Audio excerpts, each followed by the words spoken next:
Cricket வீரர் தோனி இளைஞர்களுக்கு அறிவுரை. இந்தியர்களின் ஆயுட்காலம் ஏன் குறைகிறது?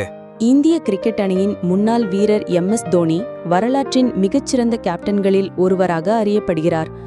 உலகிலேயே 3 விதமான ICC வெள்ளைப்பந்து கோப்பைகளை வென்ற ஒரே கேப்டனாக சாதனை படைத்துள்ள அவர் இந்தியாவின் நிறைய வெற்றிகளில் பங்காற்றியுள்ளார். அதேபோல அதிரடியாக விளையாடி இந்திய விக்கெட் கீப்பர்களின் இலக்கணத்தை மாற்றி அமைத்த அவர் பலருக்கும் ரோல் மாடலாக திகழ்கிறார். 2019 உலகக்கோப்பையுடன் சர்வதேச கிரிக்கெட்டில் ஓய்வு பெற்ற அவர் IPL தொடரில் மட்டும் CSK அணிக்காக விளையாடி வருகிறார். தற்போது 45 வயதாகும் தோனி தம்முடைய உடலை நல்ல ஃபிட்டாக வைத்துள்ளார் என்றே சொல்லலாம். அதனாலேயே 45 வயதிலும் IPL தொடரில் அவரால் இளம் வீரர்களுக்கு நிகராக ஓரளவு சிறப்பாக விளையாட முடிகிறது. இந்நிலையில் தம்முடைய சொந்த ஊரான ராஞ்சியில் தோனி தனியார் நிகழ்ச்சி ஒன்றில் பங்கேற்றார்.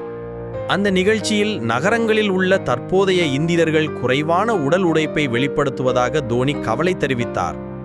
அத்துடன் தம்முடைய மகள் ஜீவா உட்பட பெரும்பாலானவர்கள் விளையாட்டு சம்பந்தமான விஷயங்களில் ஈடுபட ஆர்வம் காட்டுவதில்லை என்றும் தோனி தெரிவித்தார்.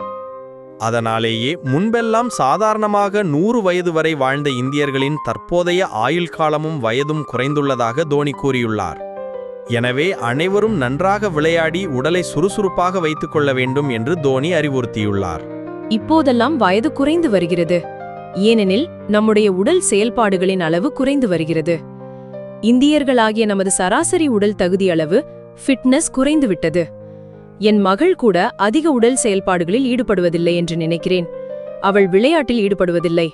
எனவே நீங்கள் உடல் ரீதியாக சுறுசுறுப்பாக இருக்கும் செயல்பாடுகளை செய்வதற்கான விஷயங்களை செய்ய திட்டமிட வேண்டும். இப்போதெல்லாம் நிறைய பேர் விளையாட்டில் விளையாடுவதில்லை என்று கூறினார். முன்னதாக தம்முடைய உடல் தகுதியை பொறுத்தே அடுத்த IPL தொடரில் சென்னைக்காக மீண்டும் விளையாட உள்ளது பற்றி முடிவு செய்ய உள்ளதாக தோனி தெரிவித்திருந்தது குறிப்பிடத்தக்கது.